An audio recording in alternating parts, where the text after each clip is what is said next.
Army chief general Asim Munir का कहना है कि मुल्क में इंसानी हुकूक की खिलाफ वर्जियों और सियासी सरगर्मियों को रोकने के इल्जामात का मकसद आवाम को गुमराह करना है। आवाम और फौज का ताल्लुक कौमी सलामती में मरकजी अहमियत का हामिल है। 25 मई की तकरीबात में अवामी शिरकत फौज और अवाम के ताल्लुक की अक्कासी है। मुल्क दुश्मन अनासर और उनके हामी जाली मुहिम से इंतशार पैदा करना चाहते हैं। आर्मी चीफ की ज़ेर सदारत GHQ में फॉर्मेशन कमांडर्स कॉन्फ्रेंस हुई है। कॉन्फ्रेंस में core commander, principal staff officers और पाक फौज के तमाम फॉर्मेशन कमांडर्स ने शिरकत की है। आपको बताएं कि army chief general Asim Munir का कहना है कि मुल्क में इंसानी हुकूक की खिलाफ वर्जियों और सियासी सरगर्मियों को रोकने के इल्जामात का मकसद आवाम को गुमराह करना है। आवाम और फौज का ताल्लुक कौमी सलामती में मरकजी अहमियत का हामिल है। 25 मई की तकरीबात में अवामी शिरकत फौज और आवाम के ताल्लुक की अक्कासी है। मजीद बात करते हैं डॉन न्यूज के इस्लामाबाद के ब्यूरो चीफ इफ्तिखार शिराजी से। इफ्तिखार शिराजी, बताइएगा आर्मी चीफ ने मजीद क्या कहा? जी बिल्कुल, ये फॉर्मेशन कमांडर्स की मीटिंग हुई है, बड़ी तवील meeting army chief general Syed Asim Munir की सदारत में। और जैसे आप बता रहे अपने इब्तिदाई में यहाँ पे इस बात का भी जिक्र किया गया आर्मी चीफ की जानिब से कि कानून नाफिज करने वाले इदारों और सिक्योरिटी फोर्सेस पर जो पुरतशद्दुद हमले हुए हैं और फिर उसके साथ इंसानी हकूक की जो खिलाफ वर्जी हैं और सियासी सरगर्मियों को रोकने के जो बेबुनियाद इल्जामात हैं, इसका जो बुनियादी मकसद उन्होंने ये कहा है कि अवाम को गुमराह करना और मुसल्लह फौज को बदनाम करने की एक मजमूम और साजिश है ये। और इसके मकासद बुनियादी तौर पे जो दुनिया भर में मुसल्लह फौज को बदनाम करना है। उन्होंने ये कहा कि मुल्क दुश्मन अनासर उनके जो हामी हैं जाली और बेबुनियाद खबरों और प्रोपोगंडे के जरिए माशरती तफरका और इंतशार पैदा करने की भरपूर कोशिश कर रहे हैं, लेकिन इन कोशिशों को नाकाम बनाया जाएगा। और उन्होंने कहा कि कौम के भरपूर ताउन से तमाम तर नापाक अज़ाइम को नाकाम बना दिया जाएगा। साथ में आर्मी चीफ ने इस बात का भी अयादा किया है कि अब वक्त आ गया है कि उनके जो मनसूबा साज हैं, जो बिलखसूस उन्होंने जिक्र किया है 9 मई के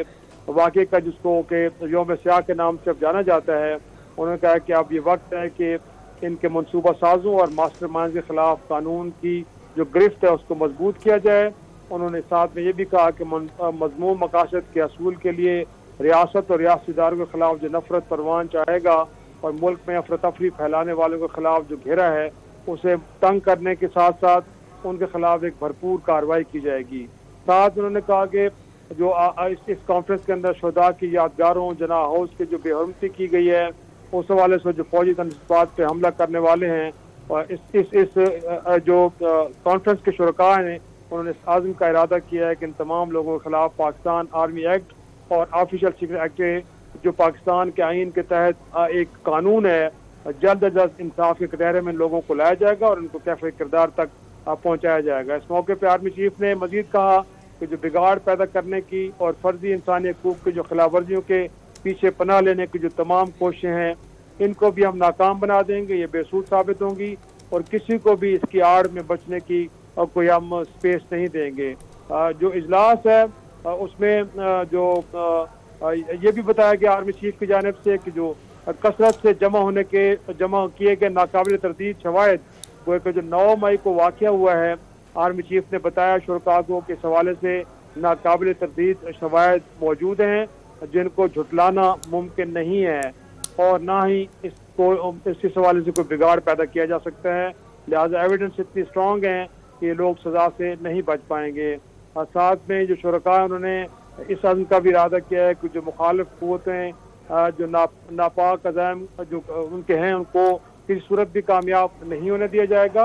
और इस हवाले से जो अवाम के ताउन से मुसल्लह फ़ौज इस मुल्क के खिलाफ जो भी कोशिश हो रही है उसको आईनी हाथों से निपटेगी और तमाम जो पाकिस्तान दुश्मन अनासर हैं वो नाकाम होंगे। अफ़वाज पाकिस्तान और मुल्क की सलामती और इस्तेहकाम के लिए किसी भी कुर्बानी से दरेग नहीं करेगी। इस हवाले से भी इस कॉन्फ्रेंस के शुरका ने अज़्म का इजहार किया है और इस मौके पे जो शोहदा हैं पाकिस्तान के उनका ताल्लुक मुसल्लह फ़ौज से हो, कोई सिविल इदारों से हो या सिविल सोसाइटी से हो, उनको भी बड़े ज़बरदस्त अंदाज में खराज तहसीन पेश किया गया है और मोर इम्पॉर्टेंटली इस बात का एक बार फिर अज़्म का इजहार किया गया है कि जो 9 मई का वाक़या है इसमें मुलव्वस अनासिर और बिलखसूस इसके जो मास्टर माइंड्स हैं उनके खिलाफ आर्मी एक्ट और ऑफिसर सीक्रेट एक्ट के तहत कार्रवाई होगी और उनके खिलाफ बड़े नाकाबिल तरदीद सबूत मौजूद हैं और उनसे किसी किस्म की कोई रियायत نہیں برتی جائے گی۔ جی افتخار شیراز صاحب، یہ بتائیے گا جس طرح 25 مئی کی تقریبات میں عوامی شرکت، فوج عوام کا تعلق کی عکاسی ہے، یہ بھی آرمی چیف کا کہنا تھا۔ پھر آرمی چیف نے یہ بھی کہا کہ عوام اور فوج کا تعلق قومی سلامتی میں مرکزی اہمیت کا حامل ہے۔ اس حوالے سے ان کا کیا کہنا تھا کہ اب کس طرح عوام اور فوج کے درمیان جو ایک گیپ آ گیا تھا کمیونیکیشن، اس کو دور کیا جائے گا؟ نہیں، بالکل اس میں کوئی شک نہیں ہے کہ 25 مئی کو جب یوم تکریم شہداء منایا گیا ہے، اس کا بھی اس اجلاس کے اندر بڑا ایک بھرپور انداز میں ذکر کیا گیا ہے، اور آرمی چیف کا یہی کہنا تھا کہ پاکستان کی عوام اور مسلح افواج کا آپس کا جو گہرا تعلق ہے، جو قومی سلامتی میں مرکزی حیثیت بھی رکھتا ہے، ان کا کہنا تھا کہ اس ملک کی جو قومی سلامتی ہے وہ اسی وجہ سے قائم و دائم ہے کہ جو فوج اور عوام کے درمیان ایک تعلق ہے وہ بڑا ہی گہرا تعلق ہے، اس میں کسی قسم کا کوئی مسٹرسٹ نہیں ہے۔ ساتھ انہوں نے یہ بھی کہا کہ جو 25 مئی کی تقریبات ہیں اس میں بھی عوام نے جس بھرپور انداز میں شرکت کی ہے، اس سے بھی عکاسی ہوتی ہے کہ پاکستان کے عوام اور فوج کے درمیان کتنے گہرے اور دوستانہ اور بہترین تعلقات ہیں۔ انہوں نے اس موقع پہ، جیسے میں نے پہلے بتایا، کہ قانون نافذ کرنے والے اداروں اور سیکورٹی فورسز پر جو تشدد حملے ہوئے ہیں ان کی بھی انہوں نے اس موقع پہ ذکر کیا ہے، اور ان کا یہ کہنا تھا کہ انسانی حقوق کی خلاف ورزی اور سیاسی سرگرمیوں کو روکنے سے متعلق جو مسلح افواج پہ الزام لگایا جا رہا ہے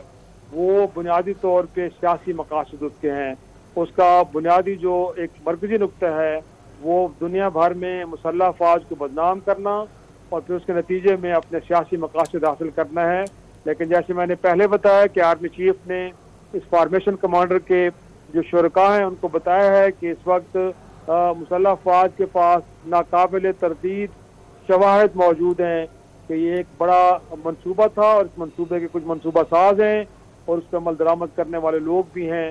تو لہٰذا ان کے خلاف بھی کارروائی ہوگی۔ ایسا ہرگز نہیں ہے کہ اس دن جن لوگوں نے جی ایچ کیو میں یا جناح ہاؤس یا باقی جو سرکاری عمارتیں ہیں وہاں پہ توڑ پھوڑ کی ہے صرف ان لوگوں کو سزائیں ہوں گی، بلکہ ان کا کہنا یہ تھا کہ منصوبہ سازوں اور ماسٹر مائنڈز کو بھی نہیں چھوڑا جائے گا اور ان کے خلاف بھی کارروائی کی جائے گی۔ اور آج انہوں نے بڑی وضاحت سے کہا ہے کہ ان سب لوگوں کے خلاف جو کارروائی ہوگی وہ پاکستان آرمی ایکٹ اور آفیشل سیکرٹ ایکٹ کے تحت ہوگی، کہ جو آئین پاکستان کے نیچے آتا ہے۔ گویا کہ یہ کوئی الگ سے قانون نہیں ہے، یہ وہ قانون ہے یا وہ قوانین ہے کہ جن کو آئین پاکستان نے وضع کیا ہے۔ تو یہ جو تاثر دیا جا رہا تھا کہ شاید ان لوگوں کے خلاف کوئی اسپیشل کسی قانون کے تحت یا کوئی ایک نیا قوانین بنا کے ان لوگوں کو ٹرائل کیا جائے گا، تو اس بات کی بھی وضاحت کی گئی ہے کہ یہ وہ ایکٹ ہے آرمی ایکٹ، اور یہ آفیشل سیکرٹ ایکٹ وہ ہے کہ جو پاکستان کے آئین کے اندر شامل ہے، اور انہی کے تحت ان لوگوں کے خلاف کارروائی کر کے ان کو کیفر کردار تک پہنچایا جائے گا۔ جی اچھا افتخار شیراز، یہ بتائے گا کانفرنس میں یہ بریف کیا ہے آرمی چیف نے یا پھر تمام جتنے بھی فارمیشن کمانڈرز یہاں پر موجود تھے ان کو اعتماد میں لیا؟ دوسری طرف یہ بھی بتائیے گا کہ 9 مئی کے علاوہ اور جو 25 مئی کو جس طرح سے ان کا کہنا ہے کہ یکجہتی کا اظہار کیا گیا سول سوسائٹی کی جانب سے، اس کے علاوہ کیا بلوچستان کے معاملے پر بھی کوئی بریف کیا گیا؟ جو اس کانفرنس کا مرکزی نقطہ تھا وہ 9 مئی کے واقعات تھے، اور اس کے بعد کی جو پیدا ہوئی صورتحال ہے جس میں بار بار یہ کوشش کی جا رہی ہے اور دنیا بھر میں بھی مخصوص لوگوں کی جانب سے یہ پروپیگنڈا کیا جا رہا ہے کہ شاید پاکستان میں انسانی حقوق کی خلاف ورزیاں ہو رہی ہیں، اور شاید یہ تاثر دیا جا رہا ہے کہ کسی ایک سیاسی جماعت کے خلاف فوجی عدالتوں میں مقدمات بنائے جا رہے ہیں۔ تو آج اس تاثر کو زائل کرنے کے لیے، اور کیونکہ فارمیشن کمانڈرز کا جو ایک سٹیٹس ہے، یا ہم کہہ سکتے ہیں کہ کور کمانڈر سے بھی بڑھ کے ہوتا ہے، کیونکہ اس کے اندر پرنسپل سٹاف آفیسر